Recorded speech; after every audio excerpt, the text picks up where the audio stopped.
안녕하세요. 제주도에서 독학으로 대형면을 딸 수 있는 팁을 제작하게 되었습니다. 제주도 같은 경우는 대형면에 대한 요구가 많은 반면에 학원이 한 개뿐이 없습니다. 대형면 같은 경우는 또한 대형면 학원 같은 경우는 한 달을 기다려야 되고 비용도 70만 원에서 80만 원이라는 작지 않은 돈이 필요하다는 걸 알게 되었습니다. 그러한 이유로 저 같은 경우는 독학으로 대형면을 따게 됐는데요. 면허를 따면서 유튜브나 다른 인터넷 자료를 많이 참고했었는데, 하지만 그럼에도 불구하고 제주도만의 특징이라든가 제주도 기능시험장만의 주의할 점이 정리된 자료를 발견하지 못했기 때문에 다소 어려운 점이 있었습니다. 그래서 이에 제가 제주도에서 시험을 본 경험을 바탕으로 주의해야 될 점, 특징 등을 공유하고자 이 영상을 만들게 되었습니다. 이 영상은 하나하나 자세하게 설명하는 영상이 아닙니다. 기존에 유튜브에 있는 다른 영상들을 먼저 꼭 참고하시고요. 제주도만의 특징을 그리고 기존 다른 영상과 비교해서 제주도는 이런 공식으로 적용하는 게 더 낫더라 했던 경험을 팁과 같은 형식으로 설명해 드리겠습니다. 첫 번째 횡단보도 및 경사로는 일반 기능장과 다를 바 없으므로 통과하도록 하겠습니다.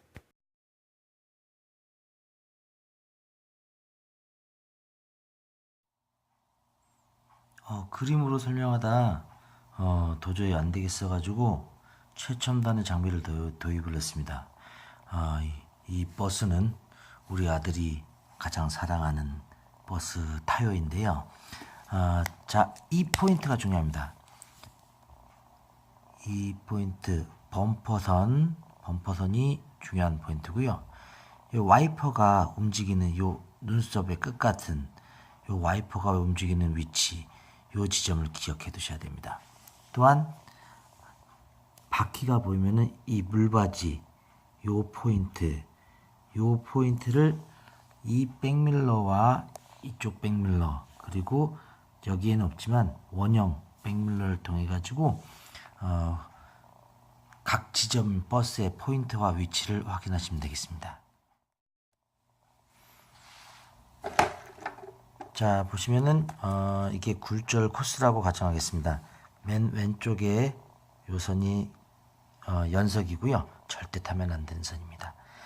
검은색이 검지선, 노란색이 바깥쪽 차량 검지선 바깥의 선이라고 가정을 합니다. 굴절 코스는 무엇보다도 어떻게 진입을 했는지가에 따라서 승패의 반 이상이 결정하게 됩니다. 먼저 차량을 진입하게 되면은 1단으로 들어가시고요. 최대한 오른쪽으로 노란 선을 밟으면서 들어갈 수 있도록 합니다.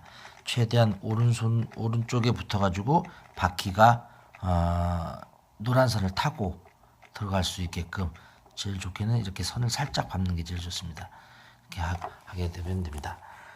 정지하는 부분은 오른쪽에 있는 원형을 보고 이 연석과 노란색의 간격만큼 그 2배만큼 띄어서 이 정도에서 정지하는 게 가장 좋습니다.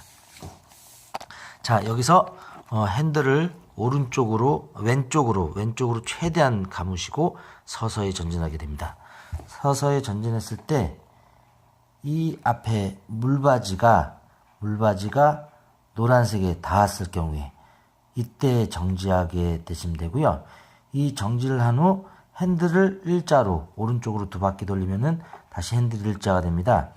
이때 후진을 하게 됩니다. 후진을 했을 때 어느 정도 후진을 하느냐가 가장 중요한데 여기서 포인트를 알려드리면은 이 눈썹이 이쪽 원형 밀러를 보게 되면은 와이퍼가 시작되는 점이 보입니다. 와이퍼가 시작되는 점에서 이게 실질적으로 가면 한 이 정도까지의 느낌으로 전진하게 돼. 지금 이 경우는 장난감이 때문에 이만큼밖에 전진을 안 하지만 실질적으로 버스 경우에는 오른쪽으로 가면 한 이 정도 형태가 됐을 때 이게 물바지와 노란선이 닿게 되는데요.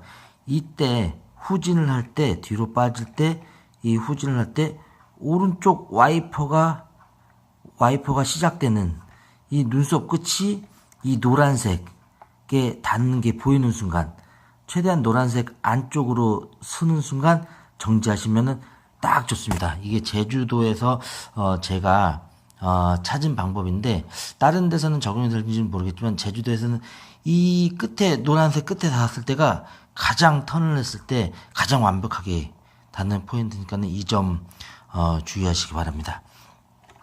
이 뒤까지 물러나서 이 와이퍼의 끝이 이쪽 노란색 끝선에 닿았을 때 정지를 하게 되고, 다시 왼쪽으로 최대한 감아서 바로 들어가시면은 바퀴가 노란색에 달듯말듯 하면서 이대로 통과해서 굴절의 첫 번째 굴절을 통과하게 됩니다. 마찬가지로 다시 오른쪽으로 나가는 것도 이와 반대의 방법으로 똑같이 나가시면 됩니다. 나갔을 때 가장 주의해야 될 점이 처음에는 잘 모르는데 백밀러로 뒷바퀴를 보면서 오른쪽 뒷바퀴가 마지막에 처음에 나가자마자 방심해서 오른쪽으로 빨리 틀게 되면은 왼쪽 연석에 걸리던가 선을 밟는 경우가 있습니다. 그러니까 뒷바퀴가 완전히 빠져나오는 걸 확인을 하시고 그때 방향을 돌리시는 게 가장 좋습니다. S는 다른 시험장 경우에는 S 코스가 거짐 이렇게 해서 들어가더라고요. 그래서 들어가서 거짐 운전자의 어깨가 중간에 들어갔을 때부터 돌리기 시작해서 들어간다라고 하는데, 처음에 이 부분 때문에 제가 실수를 많이 했었는데요. 제주도의 경우는 거짐 사선으로 이렇게 S가 시작됩니다. 그래서 굳이 중간까지 갈 필요도 없고, 다만 이 하얀 선을 따라서 천천히 들어가면서 뒷바퀴를 보면서 맞춰서 들어가다 보면은 어느 정도 자연스럽게 다른 기능 시험장보다 자연스럽게 S코스에 진입할 수가 있습니다. S코스에 진입하게 되면은 이러한 상태가 되는데, 이러한 상태에서 오른쪽으로 조금 감으면서 이 앞에 물바지가 노란 선을 따라서 간다라는 마음으로 생각을 하면서 서서히 핸들을 들면서 따라가게 되면은 S코스도 무난하게 나가실 수 있습니다. 하지만 제주도 시험장의 경우에 나갈 때가 중요한데요. 나갈 때 이 나가는 부분에 있어서 이쪽에 연석에 자주 밟히는 경우가 있습니다. 저도 또한 연석에 한번 올라탄 적이 있었는데요. 여기서 바로 이제 나가서 꺾게 되면은 바로 연석에 올라탈 수밖에 없는 구조가 됩니다. 그래서 끝까지 뒷바퀴가 나오는 것까지 최종적으로 확인을 하셔야만 제주도 시험장에서는 무난하게 S코스를 통과하실 수 있습니다. T코스도 마찬가지입니다. T코스도 어떻게 들어가냐가 제일 중요한데요. 제가 사용했던 방법은 역시나 마찬가지로 왼쪽에 노란 선을 밟으면서 진입했습니다. 밟으면서 최대한 맞춰서 밟으면서 진입을 해서 굴절의 경우에는 이만큼 간격을 띄워두고 앞에 범퍼만큼 띄워두고 정지를 했었잖아요. 거진 범퍼가 노란색의 검지선에 거진 닿는다는 느낌으로, 방향전환에서는 굴절에서는 이만큼에서 정지를 했다라면은 방향전환에서는 거진 검지선까지 앞 범퍼가 닿는다는 느낌으로 진입을 해서 멈추고요. 이때 최대한 오른쪽으로 핸들을 감아놓고 천천히 전진을 하게 됩니다. 전진하게 되면은 여기가 팁인데요. 이 부분에서는 왼쪽 백밀러를 봤을 때 검지선이 보이기 시작할 때 정지를 하면 됩니다. 정지선이 점점 더 이렇게 올라오게 되잖아요. 가면 갈수록 이렇게 정지선이 보일 텐데, 이게 바퀴까지 들어가는 게 아니라 검지선이 보이기 시작하면은 정지하면은 대부분 맞게 됩니다. 그런 후 다시 오른쪽으로 최대한 감아서 뒤로 뺐다가 다시 앞으로 가서 오른쪽으로 빠질 때는 역시나 굴절하고 똑같은 방법으로 간격을 똑같은 거리만큼 간격을 띄고 들어가서 물바지가 걸리면은 뒤로 후진했다가 돌아나가는 방법으로 나오면 되는데, 이때 제가 마이너스가 처음으로 5점이 있었는데 이때 제가 선을 밟았거든요. 왜냐하면 시간을 봤더니 2분 내에 나가야 되는데 제가 그 당시 시간이 1분 50초 정도였어요. 그래서 만약에 수정을 하게 되면은 어차피 5점 감점이라는 계산하에 어차피 뭐 이렇게 5점이든 저렇게 5점이든 할 바에는 차라리 선을 밟아서 5점이 시간을 단축시키는데 더 도움이 되기 때문에 저는 이 당시에 그냥 선을 살짝 밟았을 때 교정을 안 하고 그냥 바로 빼서 그냥 어차피 5점으로 빠져나왔던 기억이 있습니다.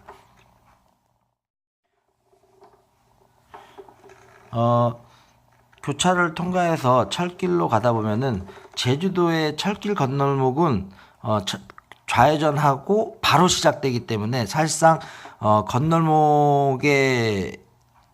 철길 건너목에서 정지를 하려면은 어떤 모양이 되냐면 한 이 정도의 모양이 될 수밖에 없습니다. 이런 식으로가 안 되고 서서히 바로 돌자마자 선이 닿는지 안 닿는지 보면서 여기 정지하는 방법은 거짐 진입을 하게 앞에 됩니다. 차체에서 가장 앞에 부분이 다시 오른쪽으로 하얀 나가는 정지선에서 방법은 진입했던 1m 이내에 방법과 정지해야 되기 때문에 거짐 나가면 이런 됩니다. 식의 형태로 됩니다. 때문에 이 점 주의하시면은 큰 문제 없으리라고 봅니다. 어떻게 보면 쉽고 어떻게 보면 어려운 구간인데요. 기아 변속 구간입니다. 이 부분 같은 경우에는 감점을 했을 때 감점 폭이 가장 크기 때문에 좀 어렵다고들 생각하시는데 또 쉽다면 또 쉬울 수도 있는 구간이라고 생각합니다. 그때 무조건 들어가기 전에는 이쯤에 20km 가속 구간 표지판이 있고 이쪽에 20km 감속 구간이 있다라고 생각하시면은 이쪽 20km는 20km는 10m 이후부터 20km 속도로 가라라는 뜻으로 되어 있습니다. 그렇기 때문에 이게 보이자마자 20km가 넘어버린다면은 사전 가속으로 감점이 되게 됩니다. 때문에 20km 여기서 20km 표지판에서 10m 정도 이후에 가속을 하기 시작해야 되는 게 포인트고요. 20km 이하로 운행하다라는 표지판이 있는 경우에는 이 전에 속도를 줄이고 들어가야 되기 때문에 사실상 이 구간이 다소 짧다라고 느껴집니다. 때문에 어려움이 많은데 제가 한 가지 팁을 드리면은 차가 지나가서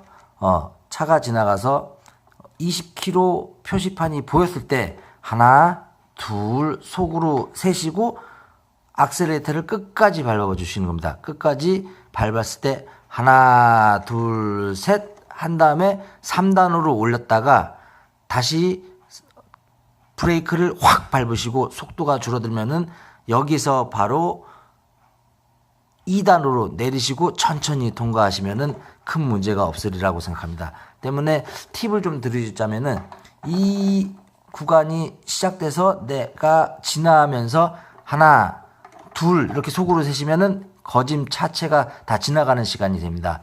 그 이후부터 악셀레이터를 꾹 밟으셔가지고 최대한 깊게 밟으시고 하나, 둘, 셋 속으로 세면은 거짐 속도가 20km가 넘는데 이때 3단으로 얼른 바꾸시고 바로 브레이크를 클러치를 뗄 필요도 없습니다. 클러치를 밟은 상태에서 브레이크를 밟아가지고 속도를 최대한 줄인 후 속도를 여기서 줄여야만 기아가 다시 들어가기 때문에 속도를 줄인 후 다시 2단을 놓고 서서히 통과하시면 됩니다. 마지막으로 제가 영상을 만든 이유는 제가 잘해서가 아니라 저도 16번이라는 시험을 보면서 여러 가지 이유로 떨어지기도 많이 했습니다. 처음에는 가서 한 번 시험을 볼 때마다 한 코스씩 터득하고 또 노하우를 익히고 공식을 적용해보고 다시 떨어지고 다시 그걸 적용해서 수정도 하고 또 과속으로도 떨어져 보고 후진하다 벽에 부딪혀서 떨어져 보고 연속을 타서 떨어지고 아깝게도 떨어지고 시작하자마자도 떨어져 봤습니다. 그런 끝에 어쨌거나 합격을 했는데 이 노하우를 혼자 간직하기엔 너무 아깝다는 생각이 들어서 다른 분들에게도 도움을 드리고자 만든 영상인 만큼 많은 도움이 되시길 바라고 부족하도 이해해 주시기 바랍니다. 끝으로 모든 분들이 합격하시길 바라겠습니다.